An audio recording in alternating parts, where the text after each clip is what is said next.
আপনারা প্রায় সময়ই ১৪৪ ধারা এবং ১৪৫ ধারার মামলা সম্পর্কে শুনে থাকেন। আসসালামু আলাইকুম। আমি মার্জিয়া তাসনিম সাথী। প্রথমে জেনে নেব ১৪৪ ধারা এবং ১৪৫ ধারার মধ্যে কি কি সিমিলারিটিস আছে। এরপর জেনে নেব ১৪৪ ধারা সম্পর্কে বিস্তারিত। ফৌজদারি কার্যবিধির ১৪৪ ধারা এবং ১৪৫ ধারার মধ্যে যে সিমিলারিটিস গুলো আছে তার মধ্যে একটা হচ্ছে ১৪৪ ধারার আদেশ এবং ১৪৫ ধারার আদেশের বিরুদ্ধে কোনো ব্যক্তি যদি সংক্ষুব্ধ হয় তাহলে সেই সংক্ষুব্ধ ব্যক্তির প্রতিকার হচ্ছে রিভিশন।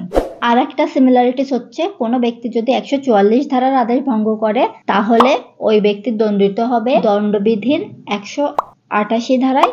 আর কোনো ব্যক্তি যদি ১৪৫ ধারার আদেশ ভঙ্গ করে তাহলে ওই ব্যক্তিও দণ্ডিত হবে দণ্ডবিধির ১৮৮ ধারায়। ফৌজদারি কার্যবিধি ১৮৯৮ এর ১৪৪ ধারা। কোন কোন ম্যাজিস্ট্রেট এই ১৪৪ ধারার আদেশ জারি করতে পারে? জেলা ম্যাজিস্ট্রেট অথবা বিশেষভাবে ক্ষমতাপ্রাপ্ত কোনো নির্বাহী ম্যাজিস্ট্রেট। এই দুই ম্যাজিস্ট্রেটের মধ্যে যে কেউ ১৪৪ ধারার আদেশ জারি করতে পারে।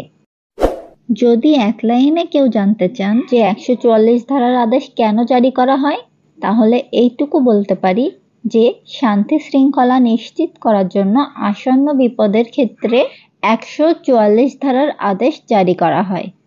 এবার চলেন ডিটেলসে জেনে নিই যে ফৌজদারি কার্যবিধি অনুযায়ী কোন কোন ক্ষেত্রে ১৪৪ ধারার আদেশ জারি করা যায়, যে সকল পরিস্থিতিতে ১৪৪ ধারার আদেশ জারি করা যায়। নাম্বার 1, আইনানুগভাবে নিযুক্ত কোনো ব্যক্তি বাধা বিরক্তি বা ক্ষতির আশঙ্কা করলে। নাম্বার 2, মানুষের জীবন স্বাস্থ্য বা নিরাপত্তা বিপন্ন হওয়ার আশঙ্কা থাকলে। 3 নাম্বার পয়েন্ট, দাঙ্গা বা মারামারি ইত্যাদির আশঙ্কা দেখা দিলে। নাম্বার 4, জনগণের শান্তিতে ব্যাঘাত ঘটায় এমন কোনো কাজ করা হতে বিরত রাখার জন্য। এই যে ক্ষেত্রগুলোর কথা বললাম আমি, এইসব ক্ষেত্রগুলো সৃষ্টি হওয়ার আশঙ্কা থাকলে সেই সব ক্ষেত্রেই শুধুমাত্র ১৪৪ ধারার আদেশ জারি করা যায়। এটি একটি অস্থায়ী প্রকৃতির আদেশ।